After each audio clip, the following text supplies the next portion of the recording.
నువ్వెట్లా కూర్చుంటావు? శ్రీధర్ బాబు కన్నా బుద్ధి ఉండాలి కదా. నీ ఛాంబర్లా సమీక్ష ఒక మాజీ ఎమ్మెల్యే చేస్తున్నాడు అంటే ఇక రేపు పొద్దుగల మరి ఏంది ఎటుపోతుంది ఇది? ఎవనవని కూర్చోబెడతారు మరి. చప్పుడు ఏక రేవంత్ రెడ్డి అన్నదమ్ములను, వాళ్ళ సుటపోలను, వాళ్ళ బామ్మరదులను, వాళ్ళ సడ్డాకులను ఇట్లా మీ ఓరోరైతే మీ దగ్గర బాగా డామినేషన్ చేస్తుర్రో ఉన్న ప్రతి మాజీ నాయకులను, మాజీ ఎమ్మెల్యేలు, మాజీ మంత్రులు అందరూ తీసుకొచ్చి ఇట్లా కూర్చోబెట్టి సమీక్షలు చేపి కథం అయిపోతుంది. నాశనకాలం దగ్గరకు వచ్చింది, ఇంకేం లేదు. ఇక మేము ఎవరిని గెలిపించి ఏడ కూర్చోబెడితే ఎవడిసి పెట్టి ఎవరి పని ఎవడు చేస్తుండు నాకు అర్థమవుతుంది. కనీసం గుర్రం పని గుర్రం, గాడిది పని గాడిది చేయాలి.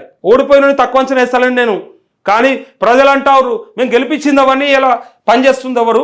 నీకేం చిత్తశుద్ధి ఉంటుంది అక్కడ? నీకేం ఇంట్రెస్ట్ ఉంటుంది? నువ్వు అధికారులకు ఆదేశాలు ఇచ్చేంత మొగోని అని అడుగుతా ఉన్నారు పబ్లిక్. దానికి సమాధానం చెప్పాలి. అట్లా నేను అనేది ఓడిపోతే తక్కువ కాదు, గెలిచినంత మాత్రాన ఎక్కువ కాదు. కానీ మనం పెట్టుకున్నాం మ్యాండేట్ ఇచ్చిన తర్వాత మెజారిటీ ఓట్లతో గెలిచినటువంటి వాళ్ళు ఎమ్మెల్యేలుగా లేదా తర్వాత ప్రభుత్వం ఏర్పడితే మంత్రులుగా ఉంటే వాళ్ళు పరిపాలిస్తే, వాళ్ళ ద్వారా అధికారులకు ఆదేశాలు ఇస్తే వాళ్ళ ద్వారా పనులు అయితే. కానీ నీదేంది తాడా బొంగరమా? నీదేమున్నదని అసలు అక్కడ? నువ్వు రేపు పొద్దుగా ఇచ్చేసి ఇప్పుడు ఆదేశాలు ఇచ్చిపోతావు, రేపు పొద్దుగా చేయకపోతే మళ్ళీ ఎవరిని అడగాలి అని ఇలా ప్రజలు అంటా ఉన్నారు. ఇదంతా ప్రజల బాధ. జగ్గారెడ్డి చాలా గొప్ప నాయకుడు, చాలా మంచి నాయకుడు. పేద ప్రజల కోసం 500 రూపాయల నోట్లు ఇట్లా పంచుకుంటూ తిరిగేటోడు. ఎక్కడ కూడా సొంతిల్లు కానీ అక్రమాస్తులు కానీ ఇట్లాంటి ఏమి లేవని చెప్పుకుంటాడు. సరే, గొప్ప నాయకుడు అయి ఉండొచ్చు, కానీ మన హద్దుల్లో మనం, మన పరిమితుల మనం, మన పరిధిలో మనం బతకాల్సి ఉంటుంది తప్ప నేను అది కాంగ్రెస్ పార్టీలో కూర్చొని పార్టీ ఆఫీస్లో కూర్చొని చేయనుంటుంది. అధికారులతో కాకపోతే నేను నాయకులతో రివ్యూ చేసుకుని ఉంటుంది. అది నీకున్నటువంటి స్థాయి, నీ లెక్క, నీ పద్ధతి.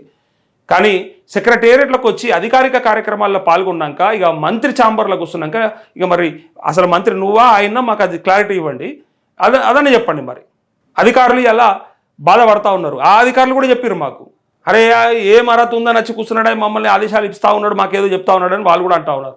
బుద్ధి ఉండాలి. ఇక చూడు, ఇగో ఒకసారి చూడండి. ఛాంబర్ సెక్రటేరియట్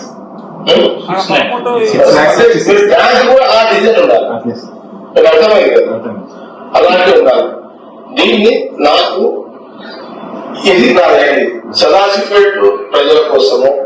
ఇప్పుడు నాకు ఇంకా 3 years కాంగ్రెస్ గవర్నమెంట్ ఇక్కడ. నాకు ఎట్లా అంటే సదాశివపేట మున్సిపాలిటీకి సంబంధించి నేను అన్ని ఇన్స్ట్రక్షన్స్ ఏమవుతుందో డైరెక్ట్ చెప్తుండే. ఇంకా 3 ఏళ్ళు కాంగ్రెస్ అధికారంలో ఉంటుంది, మా పార్టీ అధికారంలో ఉంటుంది, కాబట్టి డెఫినెట్గా నేను చెప్పిన ఆదేశాలు పాటించాలి. మా సదాశివపేట నువ్వు ప్రజల కోసమే మాట్లాడు, తప్పు లేదు.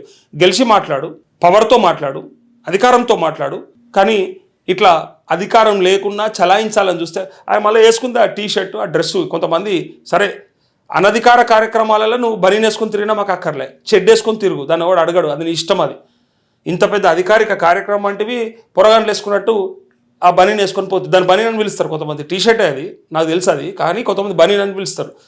అది వేసుకొని పోయి కూర్చొని అధికారులకు ఆదేశాలు ఇస్తున్నట్టే నువ్వు బుడ్డపోరనివా, పెద్ద మనిషివా, లేకపోతే ఏంది నీ కథ ఏందని పబ్లిక్ ఎలా కామెంట్లు పెడతా ఉంటే ఆ కామెంట్లు చదువు ఒకసారి. మన స్థాయి ఏందో తెలుస్తుంది, మన లెవెల్ ఏందో తెలుస్తుంది.